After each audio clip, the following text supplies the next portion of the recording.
Students, today we will do the types of sentences.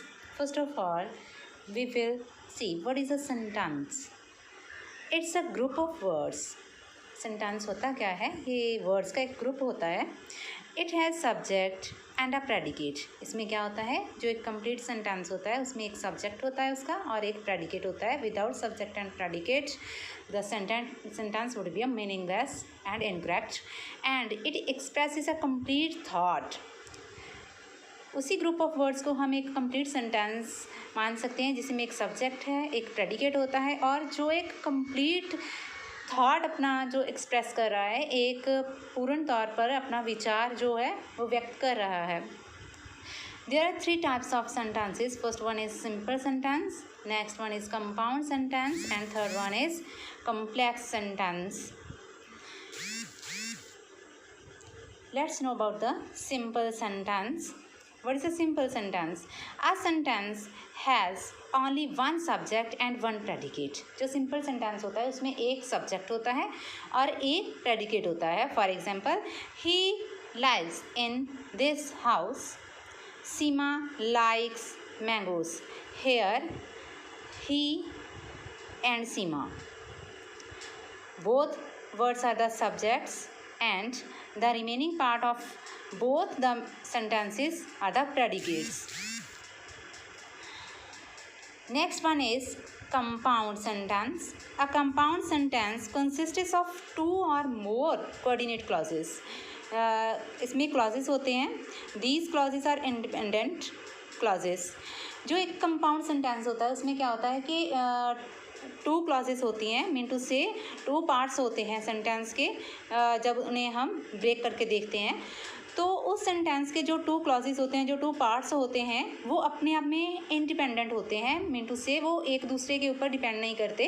वो freely एक अगर उन्हें हम अलग अलग कर देते हैं एक सेंटेंस को, उनकी दोनों क्लॉजेस को, दोनों पार्ट्स को अलग अलग करके हम ब्रेक आउट कर देते हैं, तब भी वो एक कंप्लीट सेंस देते हैं. ये नहीं है कि एक सेंटेंस है वो दूसरे के ऊपर डिपेंड होगा तभी उसका कोई जो मीनिंग है वो निकल सकता है. नहीं, इसमें क्या होता है, जो कंपाउंड सेंटेंस होता है इसमें जो दोनों पार्ट्स होते हैं एक सेंटेंस के जो हम बना लेते हैं वो अपने आप में दोनों ही कंप्लीट होते हैं, कंप्लीट सेंस देते हैं. एक अपनी तरफ से पूरे का पूरा सिंपल जो सेंटेंस है वो उनका खुद का खुद बन जाता है. For example, I was disappointed but I kept quite. It's a compound sentence, fully compound sentence. I was disappointed, but I kept quiet. When we break it, we have divided it into two parts. I was disappointed. It's the first part, and I kept quiet. It's the second part. If we read only its first part, I was disappointed. It's a complete sentence. I was disappointed. मैं निराश था, मैं उदास था. I kept quiet. It also a complete sentence. जब हम इन्हें fully read करते हैं तो ये कंपाउंड सेंटेंस बन जाता है. अगर हम इन्हें पार्ट्स में डिवाइड करके देखते हैं तो इसका फर्स्ट पार्ट और जो इसका सेकंड पार्ट हमने डिवाइड किए हैं ये अपने आप में एक फुल मीनिंग है जो वो एक्सप्रेस कर रहे हैं. That's why the both clauses are expressing their complete meanings, complete senses. That's why we say that in the compound sentence there are two clauses and both the clauses are independent. Next example is the rain started and the peacocks began to dance. It's a complete compound sentence. We have divided it into two parts. First part is the rain started. Rain start हो गई, rain start हुई. It means it's a complete sentence. It no needs other sentences or other clauses to give a proper meaning. It's a complete or independent clause in its own. इसे किसी दूसरे clause की, किसी दूसरे part के sentence की जो sentence के पार्ट की ज़रूरत नहीं है। अपना जो मीनिंग एक्सप्रेस करने के लिए अपने आप में इतना जो सेंटेंस है एक मीनिंग दे रहा है। And let's read the second part. The peacocks began to dance. Peacocks ने डांस करना शुरू कर दिया। It's also giving a complete sense, expresses a complete sentence, a complete thought। ये अपने आप में एक complete sense दे रहा है, एक thought को express कर रहा है। That's why it's also a independent clause। But when we join the both independent clauses, it makes a compound sentence। All these clauses are independent as I have told you and show two thoughts। इन दोनों में two thoughts जो इसके हम divide कर लेते हैं parts, इसमें जो टू अलग अलग के थॉट्स हैं वो एक्सप्रेस किए जाते हैं। Are connected to each other. जब हम इन्हें कनेक्ट कर लेते हैं, जॉइंटली देखते हैं तो ये एक कंपाउंड सेंटेंस बन जाता है। अगर इन्हें डिवाइड करके देखते हैं, अलग अलग से देखते हैं तो ये एक सिंपल सेंटेंस होता है और एक इंडिपेंडेंट क्लॉज होती है। The clauses in compound sentence are joined using. कौन कौन से वर्ड्स हम यूज़ करके जो ये इंडिपेंडेंट क्लॉजेज होती हैं इन्हें हम ज्वाइंट करते हैं और कंपाउंड सेंटेंस बनाते हैं। Coordinating conjunctions such as and, but, और, so. We use these conjunctions to join the two independent clauses to form a compound sentence। Let's see its uses। And first of all, the uses of and। For similar ideas, हम and का use तभी करते हैं जब दोनों जो compound sentence की independent clauses हैं, फर्स्ट पार्ट होता है और उसका जो सेकंड पार्ट होता है, उन दोनों पार्ट्स में सिमिलर आइडियाज़ को एक्सप्रेस किया गया हो। For example, he looked at me. It's the first part of the sentence, he looked at me. The second part is he began to laugh. उसने मेरी तरफ देखा और हंसना शुरू कर दिया। इस फुल सेंटेंस में एक ही थॉट को एक्सप्रेस किया गया है, दोनों एक दूसरे के साथ कनेक्टेड हैं। उसने मेरी तरफ देखा और उसने हंसना शुरू कर दिया। It means the whole sentence is expressing the similar ideas in both the clauses. That's why we use here and. But हम कहाँ यूज़ करते हैं? We use but for the opposite ideas. जैसे हमने यहाँ पे देखा कि सिमिलर आइडियाज़ होते हैं तो हम एंड यूज़ करके and as a connector use करते हैं दोनों क्लॉजेस को ज्वाइन करने के लिए, कनेक्ट करने के लिए। बट का यूज़ हम तब करते हैं जब जो सेंटेंस का जो कंपाउंड सेंटेंस है उसका जो फर्स्ट क्लॉज है उसमें एक और आइडिया दिया गया हो, बट उसका जो सेकंड पार्ट हो जाता है उसमें कोई ऑपोजिट आइडिया जो उन्होंने एक्सप्रेस किया हो।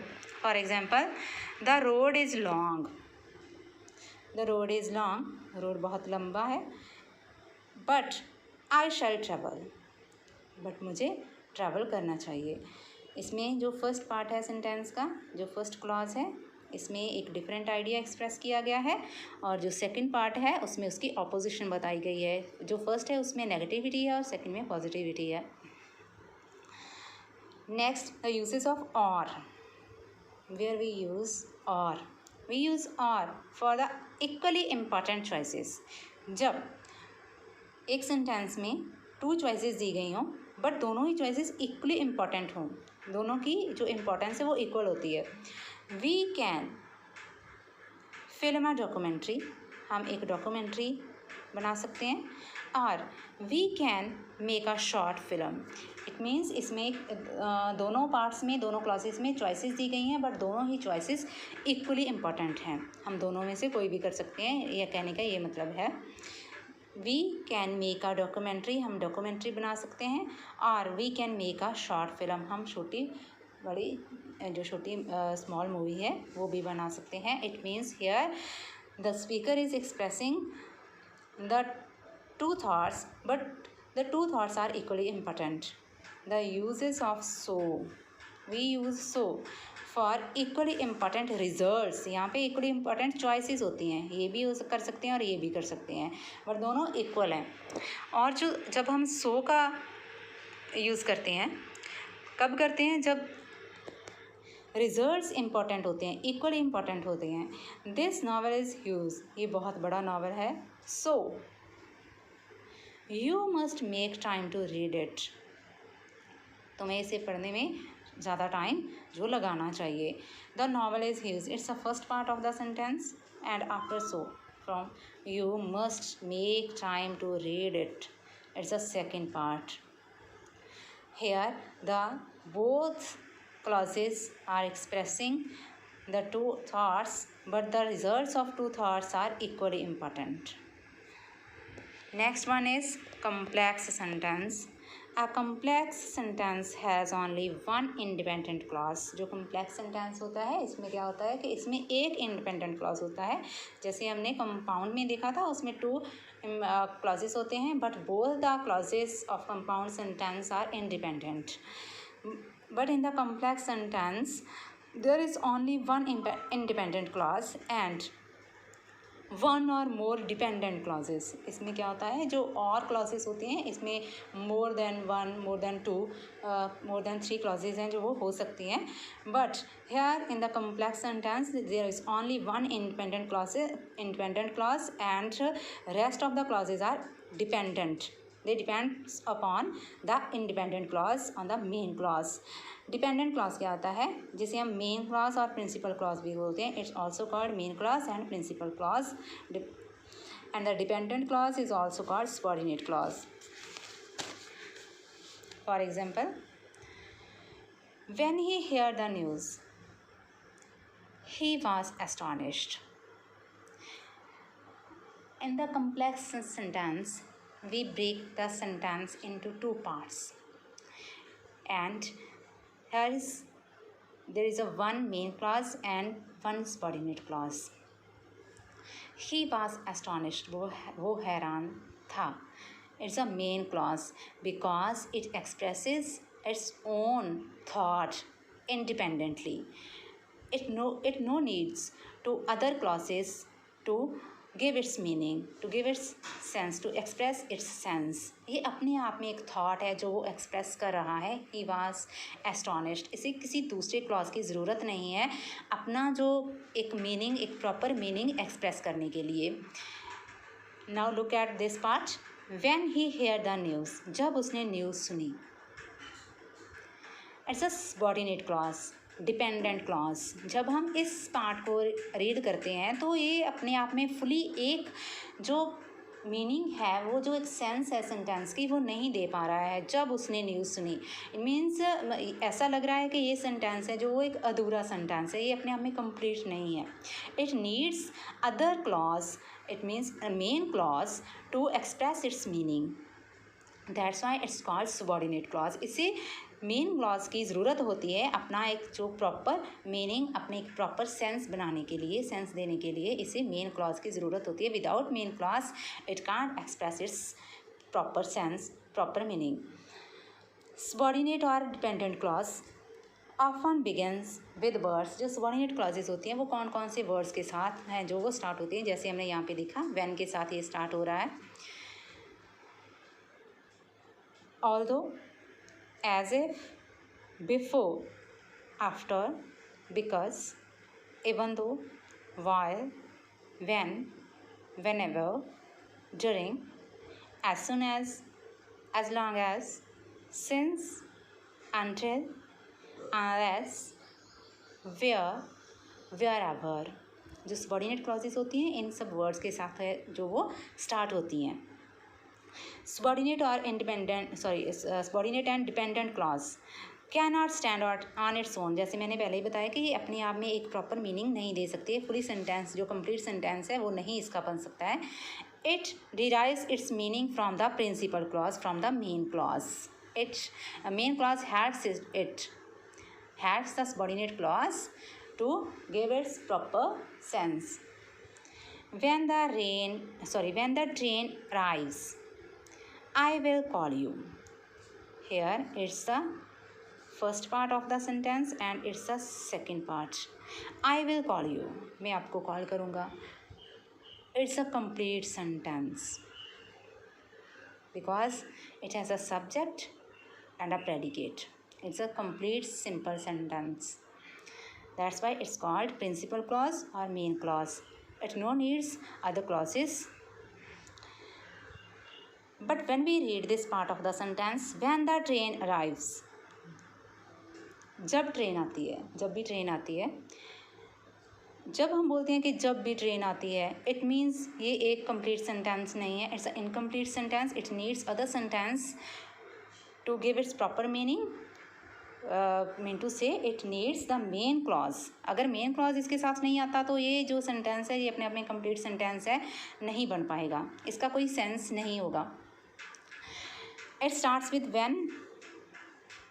Here I tell you that the subordinate clauses starts with when.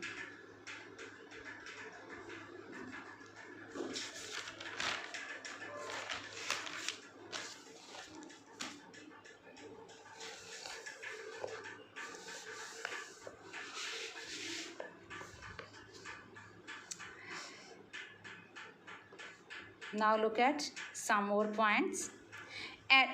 It's a compound sentence. Adding one statement to another with conjunctions such as and, both, and etc. and का use जैसे मैंने आपको पहले video में बताया है कि and का यूज़ हम तब करते हैं जब हम सिमिलर आइडियाज़ दोनों क्लॉसेस में देखते हैं कि सिमिलर आइडियाज़ हैं जो वो सेंटेंस के फर्स्ट पार्ट में and also in the second part we are expressing the similar ideas, then we use and. Adding two statements indicates a choice. जब टू स्टेटमेंट्स को हम ऐड करते हैं जिनमें चॉइस दी गई होती है using conjunctions such as either or. जब टू चॉइसेस दी गई होती हैं और किसी एक को चूज़ करना होता है तब हम कौन सा यूज़ करते हैं? Either or, neither nor. Either you can come to see me or I will drop in at your place. इसमें देखो ईदर और का यूज़ हुआ है. टू चॉइसेस दी गई हैं, यू कम टू सी मी, आप मेरे पास आओगे, और I will drop you in at your place, और मैं आपको आपकी प्लेस पे ड्रॉप कर दूँगा. इट्स अ पॉजिटिव चॉइस कि आप ऐसा कर लो नहीं तो फिर ऐसा कर लो. ठीक है, ऐसा या फिर ऐसा, दोनों में से चॉइस है. ऐसा भी कर सकते हो और ऐसा भी कर सकते हो. It's neither possible nor desirable that they should make a month's leave. Here the both clauses are expressing the negative ideas, negative choices. It's neither possible, ये भी पॉसिबल नहीं है, नॉर डिज़ायरेबल, ये इच्छा के अनुसार भी नहीं है, that they should take a month's leave, कि वो एक मंथ की छुट्टी लें. इट मीन्स इस सेंटेंस में क्या है, जैसे ऊपर वाले सेंटेंस में हमने देखा था कि जो चॉइसेस हैं वो पॉजिटिव चॉइसेस दी गई हैं कि ऐसा भी कर सकते हो और ऐसा भी कर सकते हो. बट इसमें क्या है कि दोनों जो चॉइसेस हैं वो नेगेटिव हैं, ये भी सही नहीं है और ये भी नहीं है. कहने का मतलब है कि नेगेटिव चॉइसेस दी गई हैं कि ऐसा भी नहीं और ऐसा भी नहीं है. Adding two statements indicates contrast. जब टोटली ऑपोजिशन होती है, using conjunction such as but, still, yet, only. For example, she wanted to buy a dress, वो ड्रेस खरीदना चाहती थी, but she didn't like any, उसे कोई पसंद नहीं आई. यहाँ पे दोनों सेंटेंसेस में देखो कंट्रास्ट हो रहा है. फर्स्ट में किया पॉजिटिव है कि वो एक ड्रेस खरीदना चाहती थी, बट सेकंड में नेगेटिव जो थॉट है वो एक्सप्रेस हो रहा है, उसे कोई ड्रेस जो वो पसंद नहीं आई. Nadal was suffering from a knee injury. वो नी इंजरी से सफ़र था, मतलब उसके जो नी में वो चोट लगी हुई थी. Yet he won the match. First में क्या है कि ये बताया जा रहा है कि वो सफ़र कर रहा था, मतलब वो बीमार था. Yet he won the match, but फिर भी वो मैच जीत गया. इसमें क्या टोटली ऑपोजिशन है। फर्स्ट में उसकी जो ऐसी हालत है वो बताई गई है और सेकंड में टोटली उसके ऑपोजिट है जो वो बताया गया है कि उसका रिजल्ट क्या हुआ है।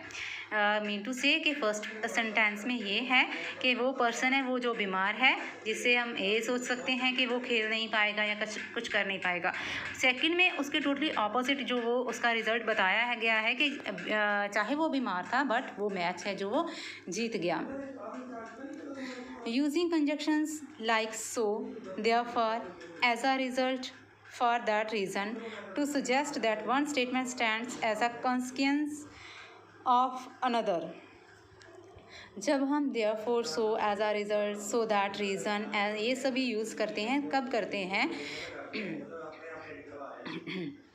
to suggest that one statement stands as a consequence कि जो one statement जो first statement दी गई है वो जो second statement है उसी को जो continue कर रही है, continuity आ रही है उसमें। he did not report on time, उसने टाइम पे वो नहीं पहुंचा, रिपोर्ट नहीं किया।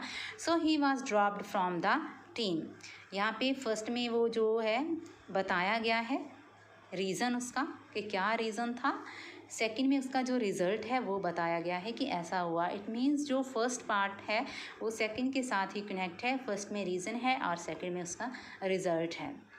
Thank you.